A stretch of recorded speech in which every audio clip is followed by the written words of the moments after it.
Veni Creator Spiritus, mentes tuorum visita, implesso perna gratia.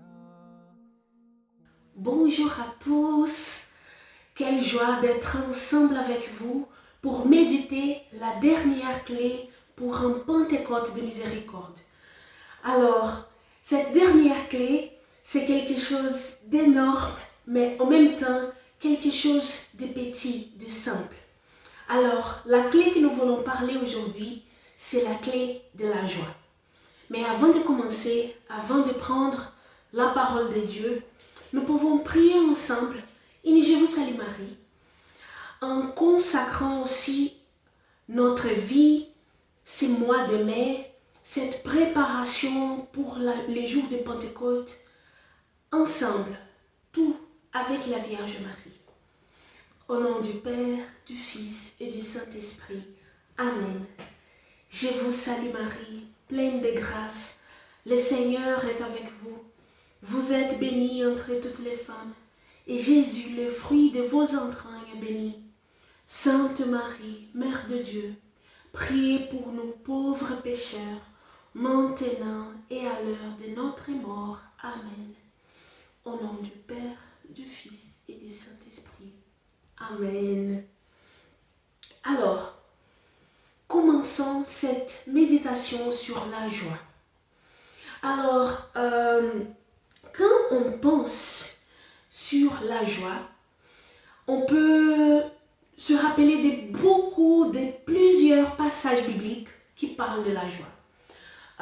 Nous avons l'ange Gabriel qui dit à Marie, réjouis-toi, Marie, pleine de grâce. Nous avons l'invitation de Saint Paul, soyez heureux, soyez joyeux. Nous avons Jésus qui nous dit qu'il veut nous donner la joie complète.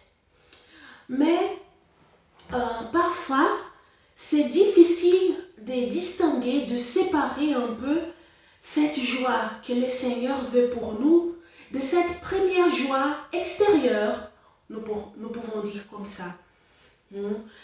Simplement cette expression de la joie. Non être souriante ou voilà toujours chouette, on peut dire comme ça aussi, mais c'est pas ça.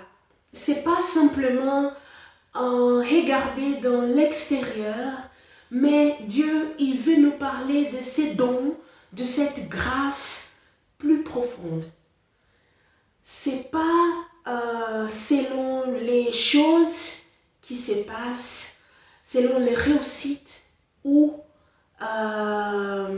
les défis de notre vie, c'est pas ça qui vient former notre vraie joie. Alors, une première chose que je voulais dire, c'est que pour faire cette méditation, j'ai commencé à réfléchir un tout petit peu sur les différentes façons de dire que nous sommes joyeux en français. Même voilà, dans les autres langues latines comme le portugais, nous n'avons pas tellement des expressions comme en français. Nous pouvons dire, voilà, je suis joyeux, je suis joyeuse, je veux me réjouir dans cette situation, je suis dans l'allégresse, je suis heureux, je suis heureuse. Voilà, c'est plusieurs façons de parler que nous sommes joyeux, que nous avons la joie. Mais l'essence plus profonde que le Seigneur veut nous montrer aujourd'hui, c'est celle-là. Le plus profond de nos cœurs. Là où se trouvent les lieux plus intimes, les lieux de notre relation avec Dieu, c'est là notre source de joie. Alors, prenons la parole de Dieu. Je vous invite après, on va lire seulement 2 versets aujourd'hui, mais je vous invite après à prendre tous les chapitres 16 de l'évangile de Saint Jean. C'est un chapitre très très riche. Jésus, il se prépare déjà pour se donner au monde, pour aller jusqu'à la fin à aimer dans la croix. Et ces derniers mots, nous savons bien, ce sont les paroles les plus importantes. Alors, ça fait partie des grands discours de Jésus, son dernier discours. Alors, c'est quelque chose de très profond. Et ces chapitres-là, d'une façon particulière, ils parlent sur l'Esprit Saint et sur la joie. Alors, prenons quelques versets ensemble, mais après, prends tous les chapitres et comme ça, laisse la parole de Dieu rentrer aussi plus profondément. On va prendre les versets 13. L'évangile de Saint Jean, les chapitres 16 et les versets 13. Quand le Consolateur sera venu, l'Esprit de vérité, il vous conduira dans toute la vérité, car il ne parlera pas de lui-même, mais il dira tout ce qu'il aura entendu, et il vous annoncera les choses à venir. Il me glorifiera, parce qu'il prendra de ce qui est à moi, et vous l'annoncera. Après, le verset 20. En vérité, je vous l'ai dit, vous pleurerez et vous vous lamenterez, et le monde se réjouira. Vous serez dans la tristesse, mais votre tristesse se changera en joie. La femme, lorsqu'elle est enceinte, éprouve de la tristesse dans les moments d'accoucher l'enfant, parce que son heure est venue. Mais lorsqu'elle a donné les jours à l'enfant, elle ne se souvient plus de la souffrance à cause de la joie qu'elle a de ce qu'un homme est né dans le monde. Vous donc aussi, vous êtes maintenant dans la tristesse, mais je vous reverrai et votre cœur se réjouira. Et nul ne vous ravira votre joie. Alors, quelle profondeur dans toutes ces paroles. Mais je voudrais réfléchir sur 2 points. Un premier point, dans ces paroles, Jésus, il dit que l'allégresse, voilà, la vraie joie, elle n'est pas du tout séparée des moments difficiles ou de la souffrance. Et cet exemple de la femme en train d'accoucher l'enfant, c'est très simple, c'est très fort. Voilà, un moment, dans les moments de douleur d'accoucher l'enfant, elle ne se trouve plus de toute cette douleur à cause de la joie d'avoir son bébé dans les bras.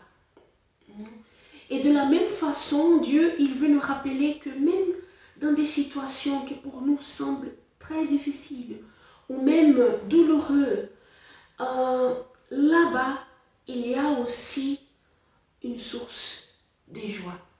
Mais Anna Teresa, comment c'est possible? C'est parce que cette joie, elle est basée sur 3 points. Le premier point, c'est la même certitude que les premiers chrétiens, ils avaient. Non? Ils ont été persécutés, ils ont même souffert le martyre, ils ont été dispersés dans des différentes régions, ils ne pouvaient pas habiter tous ensemble comme ils étaient au début. Mais même dans cette situation-là, ils ont trouvé la joie. Parce que c'est la joie de la présence de Dieu. Dieu, il est parmi nous. Dieu, il est venu au monde. Jésus, il a donné sa vie pour nous. Il nous a sauvés. Et cette première certitude, cette certitude profonde, nous donne la joie, même devant les situations difficiles. Et Jésus nous parlait de l'Esprit Saint comme l'instrument pour la joie complète. Alors c'est à cause de Pentecôte et après, à cause de chaque prière, de chaque invocation à l'Esprit Saint, que ce premier chrétien, et nous aussi, nous avons la possibilité de vivre une joie complète. Alors, Ça, c'était la première chose. Dieu, il est proche. Et à cause de ça, nous pouvons être joyeux. La deuxième chose, c'est que il y a aussi un chemin personnel. Non? Dans ces premiers points, on a vu, voilà, Dieu est venu au monde. Et ça, c'est la source de notre joie. Mais aussi, il y a un chemin personnel qui nous aide à la rencontre de cette joie. Donc, Dieu, il est mon Dieu. Il est mon Seigneur. Il est mon Jésus qui me donne l'Esprit Saint. Alors, c'est cette relation personnelle qui nous aide aussi à rentrer dans la profondeur d'une joie qui ne dépend pas, voilà, de l'extérieur, qui est là, au profond du cœur. Et la troisième chose, c'est la joie qui vient par la conscience profonde que nous sommes pardonnés par Dieu. Chacun de nous a vécu cette joie-là après un temps difficile que nous avons parti pour faire une confession. Et après cette confession, voilà, tu es soulagé, tu es rempli de paix, tu sens que Dieu a parlé avec toi, il a pardonné les péchés. Voilà. Et ça nous donne une joie qui c'est vraiment, voilà, intime. Et c'est profonde. C'est pas quelque chose qui vient de l'extérieur. Et ici, nous pouvons parler du sacrement de la réconciliation, mais aussi dans les moments de demander et de recevoir le pardon des autres. Ça aussi, c'est une source énorme de joie. Avant de fêter et de vivre les jours de Pentecôte, essaye de faire aussi cet exercice. Est-ce qu'il y a quelqu'un que je dois demander de pardon? Est-ce qu'il y a quelqu'un que je dois peut-être recevoir d'une manière différente ce pardon que la personne m'a demandé? De faire cette petite, voilà, examen aussi de conscience, cette prière, en demandant à Dieu de regarder vraiment au ce niveau-là, au niveau du pardon, pour que notre joie soit complète. Alors, essayons de vivre et de méditer sur ces 3 points. Cette joie qui vient de la présence de Dieu, de cet regard personnel vers Dieu, il est mon Dieu, mon Seigneur, et aussi de la grâce d'être pardonné. Que tout cela nous aide à vraiment regarder cette joie qui est déjà là. Je voudrais aussi vous inviter à vivre avec nous un moment de prière, une méditation de la parole, dans les jours même des Pentecôtes, les dimanches. Alors on va faire une live au Facebook, sur le Facebook, les dimanches à 15h. Alors, nous vous invitons tous à participer, à prier avec nous. Ça sera aussi une grande joie. Alors, préparons-nous avec beaucoup de courage, avec beaucoup d'enthousiasme, avec un grand désir pour les jours de la fête de Pentecôte. Alors, que Dieu vous bénisse, une belle semaine et nous nous rencontrons les dimanches de Pentecôte. Allez, que Dieu vous bénisse. Au revoir. Tu septiformis munere, dextre Dei tu digi